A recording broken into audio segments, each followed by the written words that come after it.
All right, I think it's 5 past, so I guess we can start. So, welcome everybody. This is the very first, well, it's the second round of ISCA SIGML seminar series. This is the very first talk. Very glad that you guys joining with us. And for today, we have Li-Ming Wang. He is currently a postdoc at MIT, and he did his PhD at UIUC with Mark Hasegawa-Johnson.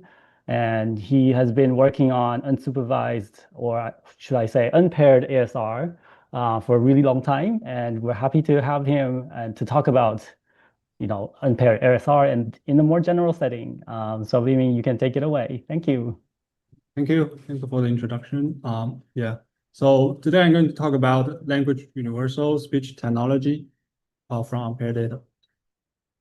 So as you guys may already know, speech foundation models now has become very powerful. So it's able to allow us to build like human-like voice assistants like Alexa or Siri. And the speech foundation model now can have a very good understanding of what the users want, what the users feel, and what the users need, for example. And here we give an example. For example, the user may ask the speech language model, what's a famous quote by Sherlock Holmes? And it's also able to tell the LM what exactly the tone and the gender and other like what's of the response by the language model should be like. And the speech language model will be able to use text-to-speech synthesizer and other technology to like generate a vivid quote by Sherlock Holmes. These are all very great, right? But one bottleneck of such an approach is that if you switch the language from a common language like English to a low resource language like Yoruba, you can maybe switch the speech from a user that speaks that language. The large language model will not be able to understand the voice very well. As a result, it will end up also not able to answer the questions in an intelligible way. A fundamental reason behind this, I believe, is that such a system typically requires on the order of tens of thousands of audio data with pairs text in order to train a model. And this is feasible maybe for a couple hundred languages, but not feasible for the rest, like 6,000 or so languages in the world. So a fundamental question here then is, how can speech foundation model learn more with less supervision? There have been two main approaches, as far as I know. One approach is to basically dismiss that question and say that, oh, all the languages are rich resource. We can just collect more data for any languages. And a typical example would be like Whisper from OpenAI and the universal speech model from Google. They basically collect a lot of data for each languages and train the supervised system on that, on all of them. The downside of this is although they can scale to up to 100 languages, if they can want to push for more, it will run into a lot of issues like cost and proprietary data issues and all the issues. And it's all able to scale to more than like 100 languages. Hey, hi. Hey, do you have questions or? Yeah, I mean, not a question, but just like we just see like the slide 1, it is not moving for us. Oh, okay. Oh, I see. I see. Let me try something else. Yeah, I think maybe it's not sharing the full screen. So I guess I can just present it using the PDF document.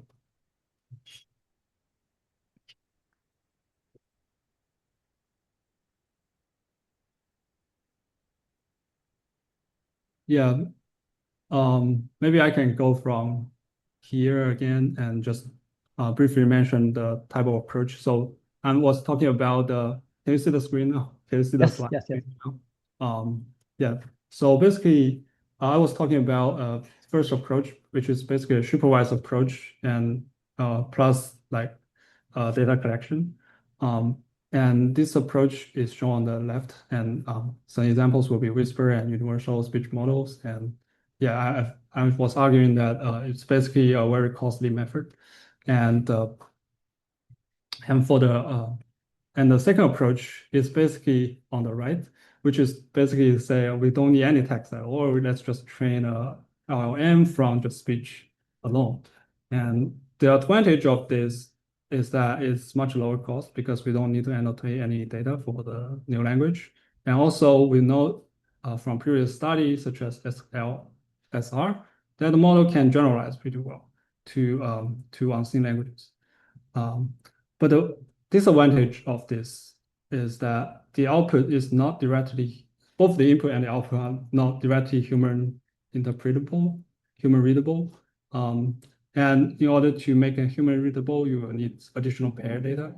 So that's that's a problem. So the question we want to ask is, can we combine the best of both worlds? And the answer is yes, if we can somehow leverage a data set with only speech without any text, and a data set with only text without any audio. If we can somehow decipher the relations between these two data sets, then we can basically build large language models without any pair data. And of course, nothing is there's no free lunch in this world. So although that approach sounds appealing, there are several problems to leverage unpaired speech and text and unpaired speech plus X in general. One is that is training stability. So unlike in the supervised framework, there's not like a well-known recipe or training objective function that's known to converge and scale to large amount of data. So along that direction, we propose this GAN-free unsupervised speech recognition method, which we found to be very stable to train. And the second direction or issue is that the current unpaired speech learning methods are not truly unpaired because they still need additional pair resources such as pronunciation dictionary. And to solve that problem, we propose another like pronunciation dictionary-free UASR model. Oh, is there a question again? Oh, should we record audio? Yes, I'll be doing it, so no worries. Sounds good. Yeah. And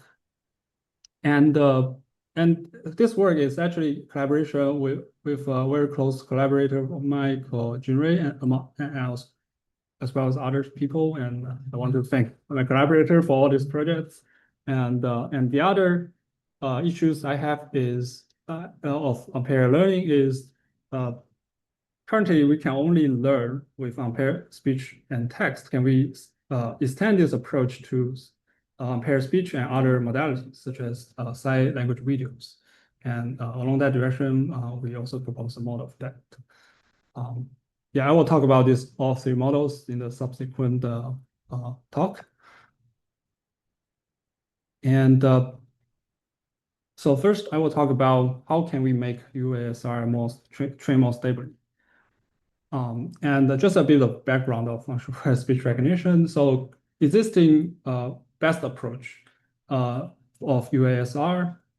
So first of all, UASR is the problem where we have some unpaired speech corpus and some speech corpus without any text and some text corpus without any speech. And we try to learn a speech recognition system from those data. And a typical approach is to train a generative adversarial net. And basically, we have a generator or the ASR that converts speech into phonemes. And then we have a text graphing the phoneme converter to convert the text into phonemes. And then we have a discriminator to tell whether a given phoneme sequence is real or fake.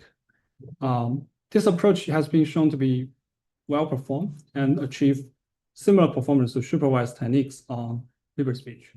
But they are also known to be very unstable because they need some additional regularization laws, as we may know. because GAN is notoriously hard to train.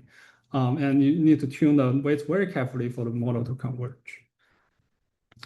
And so to sidestep that problem, we propose to discard the discriminator with an explicit distribution matching module, because we believe that the discriminator might be responsible for the instability.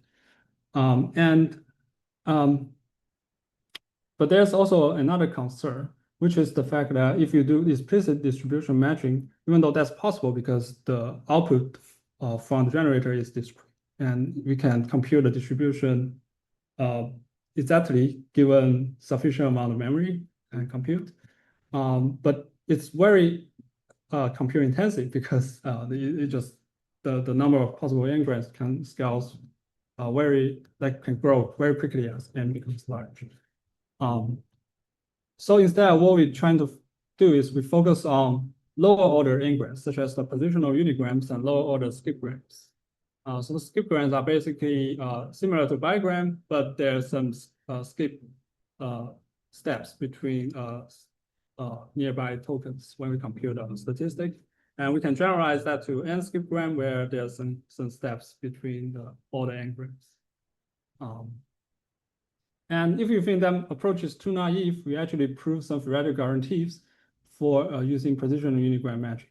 And we show that under some regularity conditions and given nx speech utterances and y phoneme labels, it's actually to achieve zero error UASR if the singular value of the positional unigram matrix of the speech is sufficiently high rank, which implies that the language is basically has very diverse sentence. So inspired by both the theoretical insight and the practical need, we propose this method called the empirical skipgram and positional unigram matcher, or ESPUM. And it consists of 3 modules. One is the CNN generator, the blue box at the top, and the segmenter, which is the green box, and the monotony aligner which is the purple box. And I will describe each of the modules next. So basically, the generator takes self-supervised representation as input. We also found that if we quantize the self-supervised representations using simple methods like k-means, it's stabilize the training by quite a lot. For the generator architecture, we just use a very simple linear convolution because previous work such as Way2Vec-U also used such an architecture. And we actually also add an optional smoothness loss to encourage the frame level prediction to be similar. So the output of this model is frame level, and I will talk about how we can convert these frame level units or lodges to segment level using the mechanism.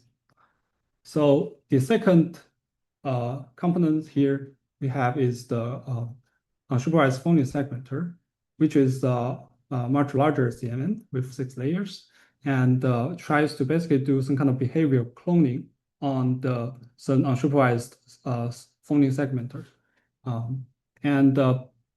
The reason we have this component is so that we can use the probability score indicating the boundary and convert it into some kind of pooling mask so that we can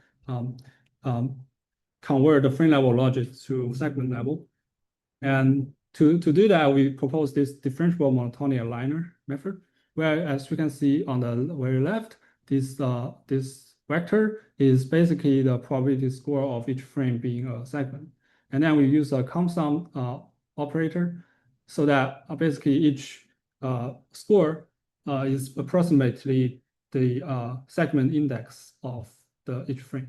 And then if we subtract this new vector with the particular segment index, you will be able to basically have a score very close to 0 for those frames that are within a segment, and values that are very far from 0 for those that are not.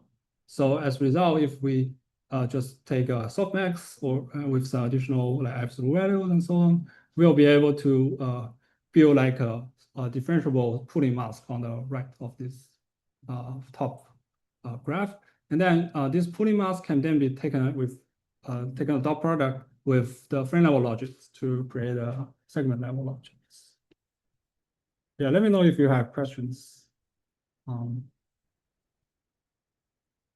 And we test these methods on first on the timid data set with both the match and unmatched setting. So the match setting is when we actually assume the speech empirical distribution of the speech and text are exactly the same, whereas unmatched is a more realistic setting where the distribution may not match exactly. So we compare with our method with two baseline. One is the EODM, which is a model that does not rely on GAN, similar to our method. Now the weight-to-vacuum, which is the state-of-the-art method using GAN. So the EODM achieves around 43% phone error rate on the match setting, and the weight-to-vacuum is much stronger with like 17%. And our method is somewhere in between, and slightly better. It's definitely better than the EODM, and but still worse than the weight-to-vacuum. And we also test do similar experiments on the unmatched setting. The phone error rate are higher, but still our method outperform the best GAN-free approach. And we perhaps more importantly, we show that our method is much more stable to train compared to the GAN-free approach. Here we show one particular regularization loss that's used both by our method and the weight-to-vacuum. And our map across a wide range called a smoothness loss. And across a wide range of values, our methods kind of achieve similar performance. And the loss or the phone error rate just decrease very steadily. Whereas for the weight-to-vacuum, sometimes they will just stuck at a very bad local optimal with phone error rate of around 90%. And we also show that our method has the additional benefits of learning even better phoneme boundaries compared to existing unsupervised phoneme boundary detection approach. So first I'll show these 4 bars, which are speech-only unsupervised phoneme boundary detection methods, like the CPC, the segmental CPC, and the readout. The readout is the best, and well, unfortunately, we are not able to reproduce their like result fully, and we instead using the red bar, which is our reproduction, as the initialization of the phoneme segmenter we use in our model. And then we show the unsupervised phoneme segmentation method that use also unpaired text, like the weight-to-vacuum and the pulse self-training and the EODM. And we found surprisingly that their phoneme segmentation performance is actually worse than only using speech. Perhaps because they just contextualize they just optimize the phoneme boundaries for recognition rather than trying to optimize the phoneme for phoneme segmentation. And our methods is actually able to outperform both approach in the match setting and also perform second best in the unmatched setting, and it's better than the teacher we use, which is the red bar. And we also after the paper, we also do some additional experiments to see if the method can generalize to other data sets. We basically achieve very similar performance from Libyan speech and a different language like Spanish. Here is just a visualization of what the pooling marks look like in our method. It's basically, most of them are very aligned with the ground truth phoneme segmentation shown on the below on the spectrogram. But some of them, like I think some consonant like M, they can actually go beyond the existing frame. So suggest that it's able to contextualize better than just using hard boundaries. So in conclusion, we propose this method, ESPUM, and it's better at phoneme segmentation and more stable than existing GAN-based methods. And yeah, and the code is available here. And one limitation, as you may see, is that we are relying a lot on lower order n-grams. So question is, can we extend this approach to account for higher order n-grams so that it's more comparable with GAN, even outperforming the GAN-based approach. And this is exactly what we're trying to do next. So basically, the next talk is about pronunciation dictionary-free UASR. And basically, if you think about the pipeline of the typical UASR system, you will realize that it's very different from speech language model and other language model because we actually do not directly use the tokens from the text. Instead, we actually need to convert the text into phoneme level units using like a grapheme to phoneme converter. Because if we directly use the raw text, many methods just doesn't converge because like there's a lot of mismatch between the surface form and the actual sound, especially in English. So the question is, can we actually solve this problem by getting rid of a G2P? So that there's several advantages of this. One is that this way we can reduce the amount of resources, which are more friendly to many low resource languages. Second, it's making more likely that we can adapt this approach and integrate them to speech language model. So one approach we found is just simply to work at a different level of unit, in particular word. Basically, we just get rid of the G2P this way because most of the languages in the world have the word-like units in their surface form. However, we're still facing the problem of how can we take advantage of like higher order n-grams for UASR without using a GAN. And we propose to slightly change our previous framework from exact distribution matching to implicit distribution matching, where basically we have a pair of prenets that convert speech and text into some kind of embeddings. And then we basically convert the distribution matching problem into an embedding matching problem and with this gray box.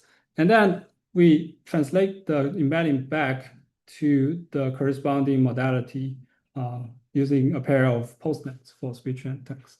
So this test not only can allow us to learn higher order distribution because we can learn the embeddings using like a mass language model, but also allow us to use more expressive architecture, such as a transformer.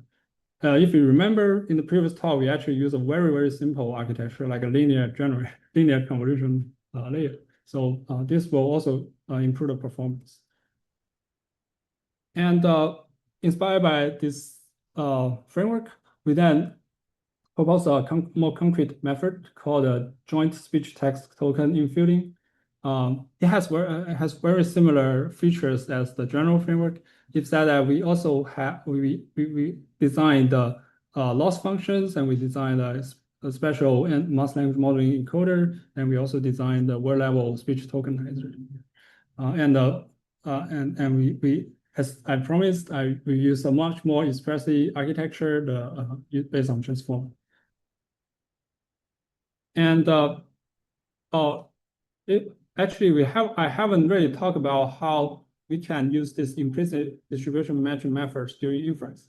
And here's how. So since we already learned the shared embeddings between speech and text, so we can kind of mix and match the prenet and postnet to create a ASR.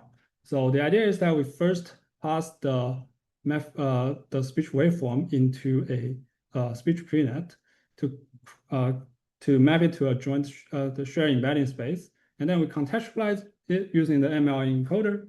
And since this embedding space is shared by both speech and text, we can then pass that into a text postnet to convert it back to text.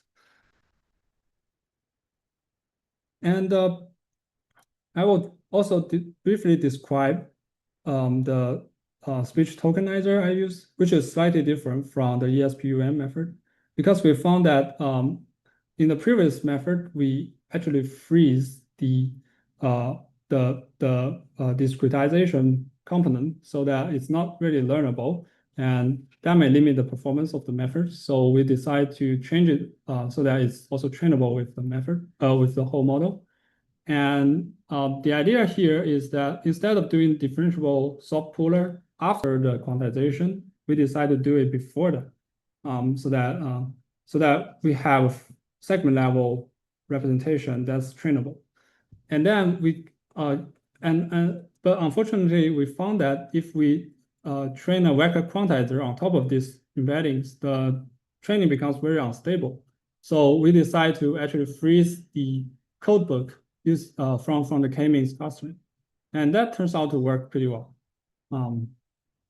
Yeah, and for the differentiable soft pooler, we also made some modification. So before we actually use behavioral cloning loss, but here we kind of transition to a much more flexible framework where we don't have any behavior cloning. Instead, we just add some soft constraints on the output segment boundaries probability, such as we limit the number of words within a window, which we call the word frequency loss. And we also add a constraint on the total number of words in each utterance. Yeah, that turns out to also work pretty well, especially for larger batch size. And also, I kind of trying to hide a particular issue of our framework, which is the fact that there's nothing that prevent the MLN encoder to learn to separate embedding space for speech and text. You can, if the model is expressive enough, it's entirely possible they will just learn to non-overlapping embedding space and achieve very good mass language modeling performance on both of them. So therefore, we need to actually constrain the architecture so that it's expressive but not too expressive. And the idea here is that we use something called a random mix-up. And the idea here is that we're trying to constrain the output embeddings to lie within to be close to a fixed number of code vectors, like a template, so that implicitly is constraining the entropy of the output representation from the MLN encoder. And in this way, it's able to discourage redundancy and encourage the codebook the embedding from the speech and text to share embeddings. And we also found that if we just quantize all the code words, the model becomes kind of unstable. So we had to only choose a subset of them and mix to quantize.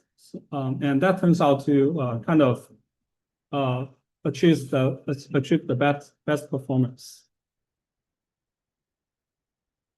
And we also do some refinement, which is very similar to the ESPUM framework, because we have a differentiable boundary detector that can learn better boundaries than their teacher.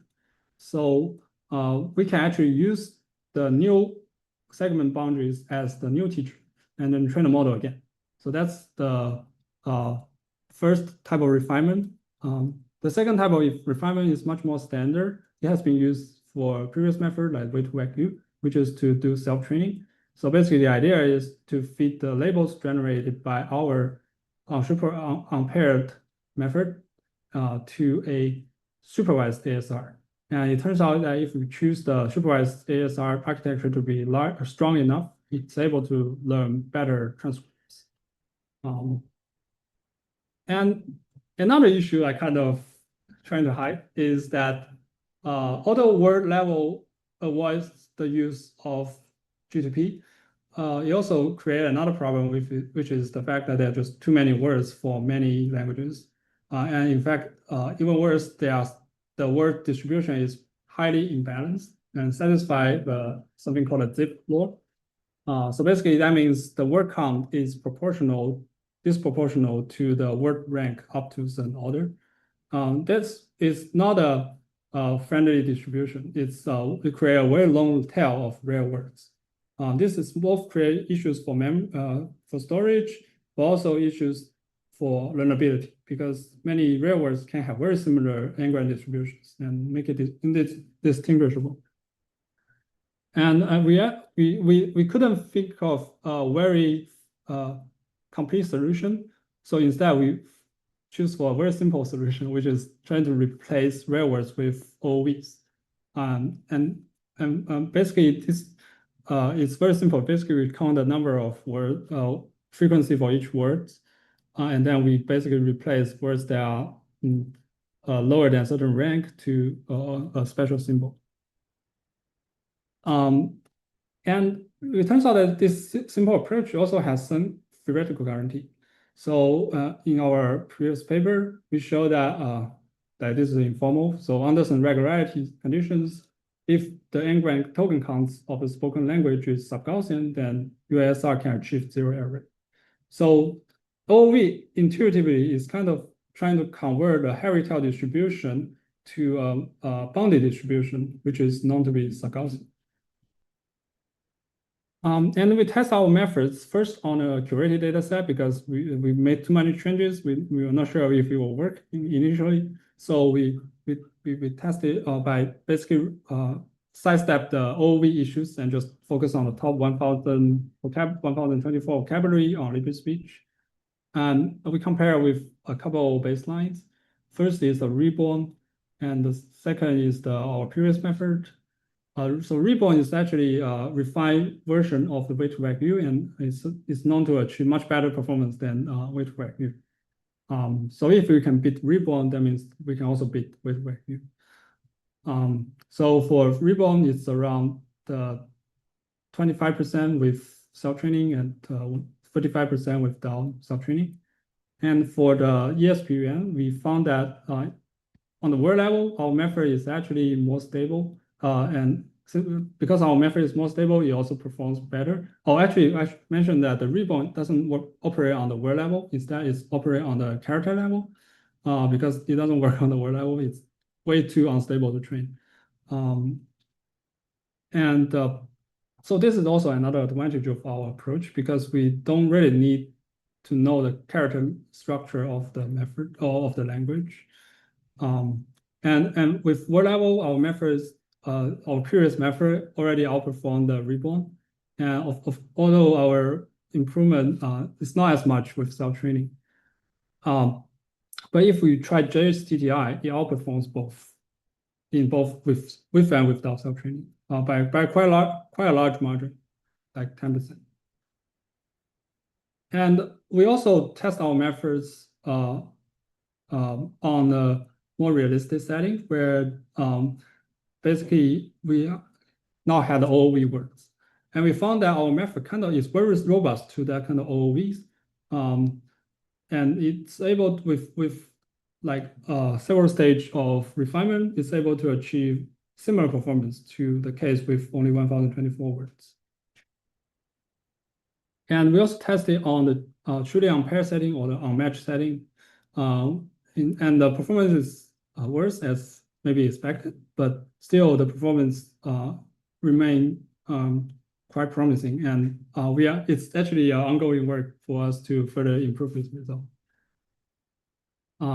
Yeah, so in conclusion, for this part, we propose the UASR without pronunciation dictionary, and we show that it's effective on Libra speech, and that in the future we would like to scale this to a much larger vocabulary and more languages. For example, currently we are working on trying to use syllable level units instead of word level, and that significantly increase the coverage and reduce the number of OOVs. So yeah, there probably are other directions we can go here as well. Yeah, and we released the code and paper here.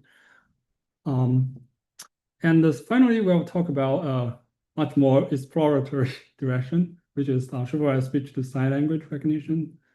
So again, some background. So sign language is a language of gestures. It's typically used by deaf community, and the language structure is kind of a combination of phonemes and words. So phoneme is like the phonemes is the finger spelling system in the American Sign Language, which basically spell out each word using letters. And the glosses are more like words or phrases. And it doesn't have any phonetic structure, but it's able to represent like very complex meaning. And currently there are more than 300 sign languages in the world. Yeah, by the way, I may go a little too fast, just so if anyone has any questions, just ask. Yeah, so sign languages, currently there are 300 sign languages in the world, and there are around 72 million signers, worldwide. Yeah, most of the, again, it's a Zipf distribution. Most of the language, most of the sign languages are like from the French family, French language family, and even including the American Sign Language. So the sign language and the spoken language counterparts may not be like syntactically related. For example, the American Sign Language has nothing similar in terms of syntactic structure compared to like English. And there are also some existing technology for sign language recognition, mostly focusing on the isolated gloss. And there are also some recent work on sentence level, such as the SciGEMMA released by Google DeepMind. But it's only for the American Sign Language, as far as I know. So the question here is, can we actually, since we have so little resource for sign language, can we actually learn from unpaired speech and sign language videos to create a kind of conversion, kind of create an app so that people that only know a spoken language can communicate with people that speak that use a sign language. And this framework is very similar to our previous technique, except that sign language videos are also continuous. So we had to kind of somehow discretize both of them to do the distribution matching. And this is very hard because it's kind of like you have two pizza and the height of each side of the pizza is like distribution. You kind of need to find a mapping to map from one pizza to another. So that's like, there's a lot of ambiguity here. And also it's on the word level, so it's much shorter. There's much fewer constraints on the gloss level compared to say like phoneme level in the unsupervised ASR case. But we, inspired by our previous work, we also proposed this analogous architecture for SSRU. But we have a much more complex, instead of having only one branch, now we have two branches, one for the speech and one for the sign. And we train the model again using just the positional unigrand and the skip grant laws, and some additional laws to encourage to learn meaningful segmentation for sign, as well as to contextualize the sign language. Yeah, I made a mistake. So basically, it's not really. So currently, we do not assume we actually assume the segment boundary for the sign languages are known. So that's why I call it exploratory. But I think if we have a good system to detect segment sign language video boundaries, then we don't really need that constraint. So for the speech side, we basically have a very similar architecture to the ESPUM. And so again, we basically discretize the speech. We generate the tokens or like discrete clusters units from the speech that's also shared by the side video.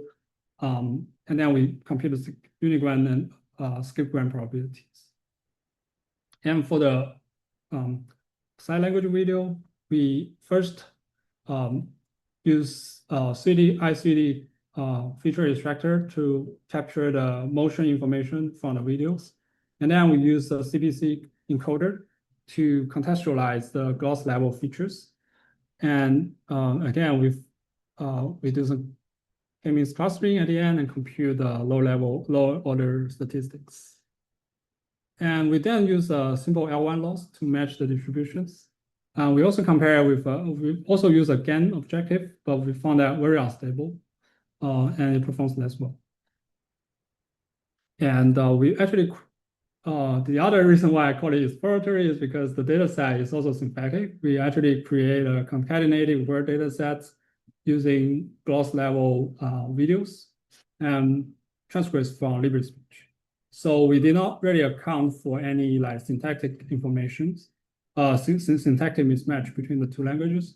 This might be realistic for some of the sign language which share syntactic structures with the spoken counterpart, but not necessarily applicable to American Sign Language. So that's another direction we might need to think about to improve this model. But using this, but I think it's still a meaningful experiment because we can see how well the model can learn from two continuous modalities. And here is the results. So basically, we've compared with way-to-value and also paired speech to video or image retrieval system called a DaveNet. And we found that our methods, which should show on the very bottom, the speech to SciU part, we found that the performance of our model is significantly better than way-to-value, but also significantly worse than the DaveNet. But our method is able to scale to a vocabulary size of up to 900 gloss, around 900. By the way, I haven't talked about the metrics we use here. So basically, it's like since the two modalities are both continuous, so a very natural approach is do some kind of retrieval from a database of side videos, and we can use recall at 1 to 5 and 1 by 10 to evaluate. We also do another metric called a unit error rate. So that will be basically using the discrete units from the two branch, and we're trying to basically compute the error rate from discrete units. And we do some ablation study. First, we try to study the effect of skip grant size, a skip grant step, and we found that having more step, having a larger step tends to help the performance, although it separates after fork. We also tried to compare between GAN and exact distribution matching, and we found that the GAN is very unstable. So sometimes it performs very, very badly. Sometimes it performs very close to the L1, but L1 is a much more stable method. And also we're trying to study the effect of discretization. So we try different number of speech clusters, and we found that if we increase the number of clusters, initially it will help the performance, but after that it would again saturate and even becomes worse. Probably because again the ambiguities between the two modalities just becomes much more severe when you have more clusters. And here is just alignment examples when we do the retrieval. We just do some dynamic time warping between the speech and the side videos. And we found that it's kind of learning the diagonal pretty well. So again, we propose the task of unsupervised SSRU for low resource sign language technology. And we also develop a novel method for this task. And there are, I think, many interesting directions in this as a follow-up, because I think one thing we can do is to try to scale it to a more realistic data set and also try methods that can detect boundaries for sign language videos. Yeah, again, we released the code and here's the paper. And so just final conclusion, in this talk, we talk about several technology for learning language universal, speech technology for unpaired data. And these methods are known to be theoretically sound and also more stable to train and requires less resource than previous approaches. And but we believe that it's a very early stage of many of the work. And I think in the future, more work are needed to scale this method to more languages and also try to integrate them with large language model. Yeah. That's all. Thank you so much. Thank you. Well, there's no way to clap, but I'll clap. Thank you so much. Let's open up this to everybody. Oh, there's a lot of clapping going on. Thank you. Do people have questions? Just feel free to turn on your mic and then ask.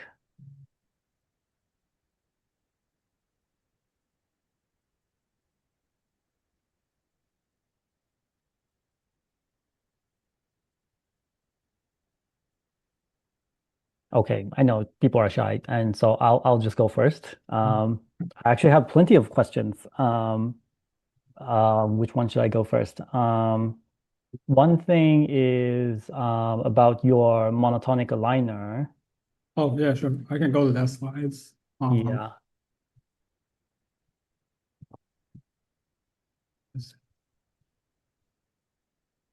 Are you talking about the first part or the second part? Right, the very first part. Okay.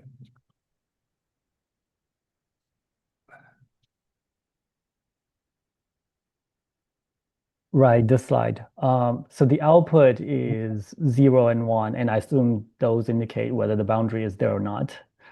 And then afterwards, you will use the probabilities to align to the other modalities. Is that right? Yes. Well, the output is actually probability, not a directly. Yeah. Right. My question is more like, shouldn't this be like okay, I'll just say I'm coming from a background that has worked on semi-Markov model for a long time. And so I just feel like you should just apply semi-Markov model here instead of doing this 0-1 kind of poor man's approach to do alignment. Right. Yeah, that's an interesting thought. I think that's essentially what the weight-to-vec view model is trying to do. It's like a CTC with like a bin search type. I mean, not bin search, greedy search.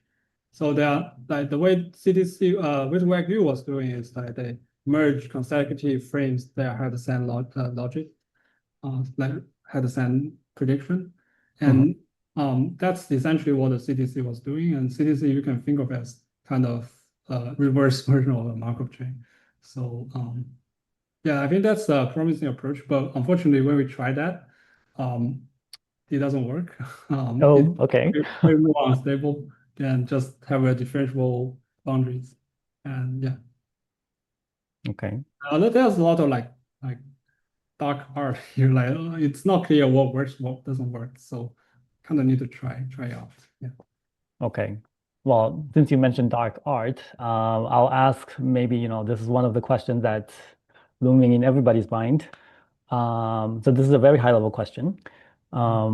Given that there are so many things in linguistics that are hard to disambiguate from, individual modalities, Right. do you fundamentally believe that it's possible to match the two distributions or the two modalities? For example, like when you talk about when you give this talk, you mentioned a lot about training stabilities and doing this hack and that hack.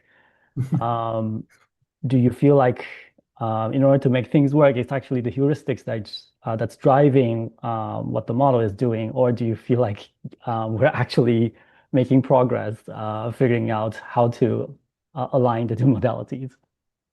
I think not all of them are heuristic. For example, trying to do exact distribution matching and also implicit distribution matching, I think those are theoretically justified because like we know that GAN is kind of a hack too. Like it's especially in our case because the output of the speech is discrete, but they actually use like continuous probability as the input to the discriminator. Then that's not theoretically justified.